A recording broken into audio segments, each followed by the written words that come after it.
Almost every week, I do my best to come to the Senate floor to tell a story of one of these young people who would qualify for the DREAM Act. Today, I want to tell you about Al Okere. Al was born in Nigeria in 1990. In 1991, Al's father was killed by the Nigerian police after he wrote newspaper columns criticizing the Nigerian government. The killing of Al's father was documented by the State Department's annual Human Rights Report. In 1995, Al's mother fled Nigeria and brought her little 5-year-old boy to the United States. Al's mother, because of the murder or killing of her husband, applied for asylum. Her application was denied, and she was deported in 2005 when Al was 15, after 10 years in the United States. Today, Al is 21 years of age. He lives in the state of Washington. His mother's sister, who is a U.S. citizen, is Al's legal guardian and has raised him since Al's mother was deported. Al graduated from Rogers High School near Tacoma, Washington. He is currently attending Central Washington University. He's an honor student, 3.5 grade point average. He's an avid basketball and football player. He's an active volunteer in the community. For instance, he recently headed up a fundraising drive for the Hope Children's Hospital.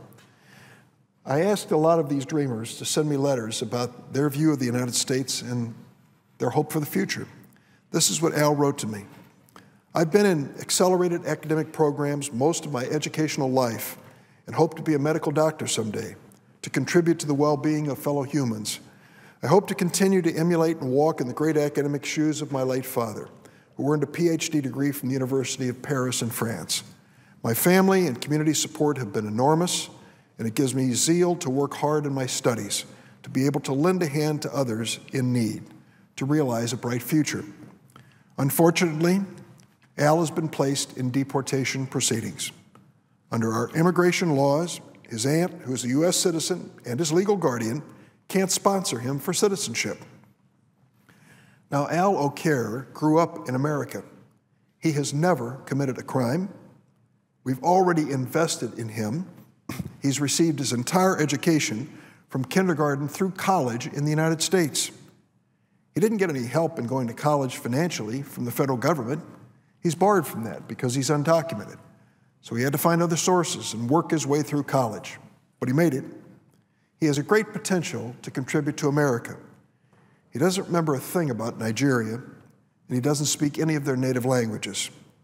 Despite all that, the laws of America say that Al should be deported. Here's what Al said about that possibility. I don't remember anything about my mother's country of Nigeria. I can't even speak the language. Every experience I've had in life that I can remember has been in the United States of America. Everyone I know and care about is here, except for my mom, who was sadly removed and remains in hiding in fear of her life. Despite that, the Department of Homeland Security has decided to put the Department of Homeland Security, fortunately, has decided to put Al's deportation on hold. I support this decision, but I know it's only temporary. It doesn't give Al permanent status of any kind, and he's still at risk of deportation in the future. The only way for Al to become a citizen is for the DREAM Act to become a law of the land. Mr. President, would America be a better nation if Al Okere were deported? Of course not. Al's not an isolated example. There are literally thousands of others just like him, only asking for a chance, only asking for justice. I again ask my colleagues in both parties to support the DREAM Act. Let's give Al Okere and so many other young people like him a chance to contribute more fully to the only country they have ever called home. It's the right thing to do, and it will make America a stronger nation.